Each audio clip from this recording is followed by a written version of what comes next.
What's up, y'all? I wanted to start off today's video by saying thank you so much for subscribing and following along with my journey. Most of y'all know me from either TikTok or Instagram and have been here for a while.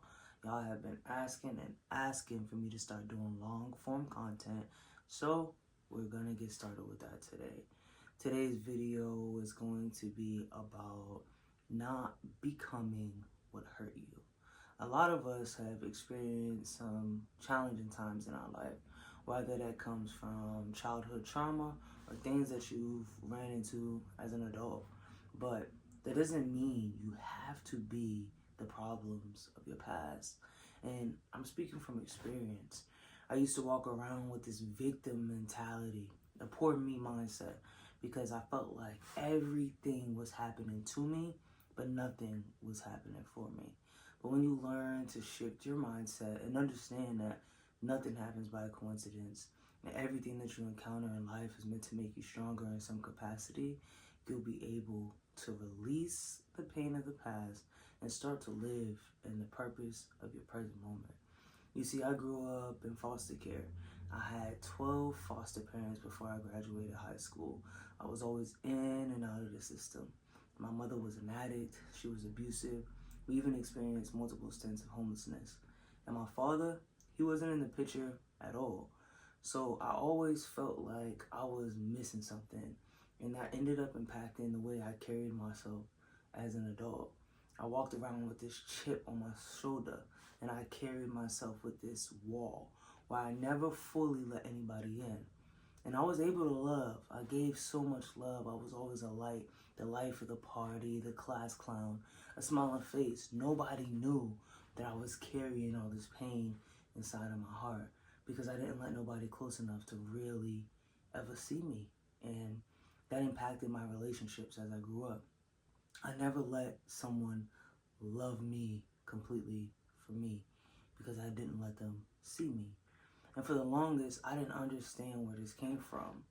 And it impacted my platonic and romantic relationships. I had the best foster parents of my life when I was 16 after my mother died. But because I was so damaged and hurt by the abandonment issues I gathered from my childhood, I wasn't able to completely let the foster parents that wanted to love me in. And essentially, I ended up pushing them away. And that manifested in my romantic relationships as I got older.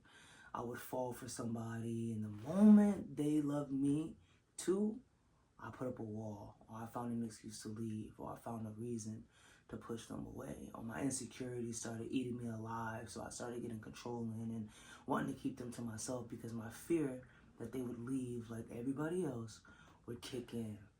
And it also showed up in my money. My mother, she was infamous for getting it and losing it, getting it and losing it. I always say she was the original scammer. She used to bounce checks, all type of things. My mother was an OG hustler.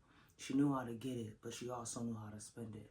So as I got older, I had no knowledge of how to maintain money and how to keep it when I did get it. I was making $39 an hour at some point in my life with a beautiful apartment, the car of my dreams, and I still couldn't uphold the lifestyle that I needed to live in order to just survive because I had this scarcity and lack mindset, and I had it when it came to love and when it came to finances. I would get it and throw it away, get it and throw it away. But that was because I was allowing the pain of my past control the purpose of my present until I decided to pick up the pen and rewrite a story that I thought was already written for me. I had to take control of my life and make a choice to live differently than I thought that I had to. Anybody in here who's ever been in the foster care system or had people count them out because of their past, you'll understand that you felt like you didn't have a choice. My whole life, I didn't think that I would amount to much because the people around me didn't believe I would because of the circumstances that I grew up in. Oh, she's a foster kid. No one believes in her. Oh, she doesn't have the foundation to become somebody good. I remember being in high school and not even being shown real college applications. They immediately sent me to the line for community college because they didn't think that a kid like me could ever become anything more than that foster kid with trauma and pain that chained me to this identity that I no longer felt attached to.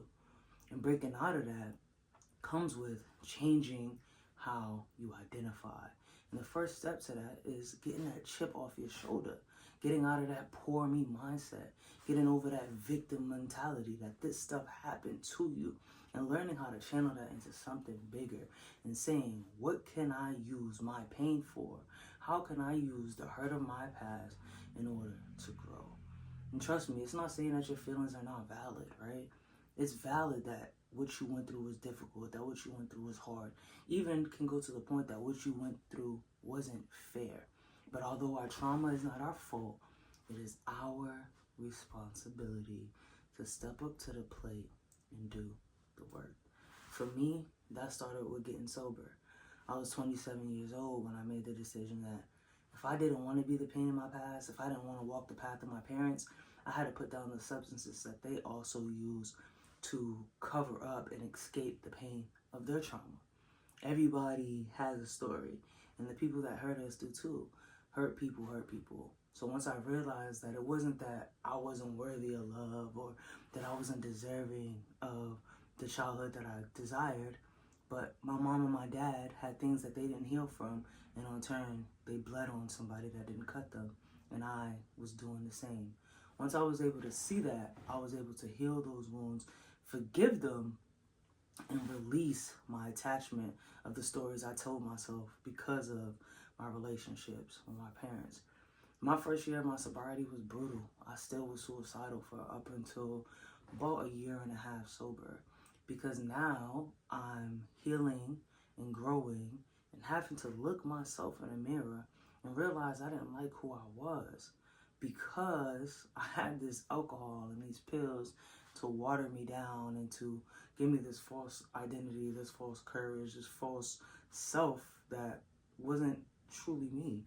It was a little broken girl that I was trying to protect by not allowing her to fully feel.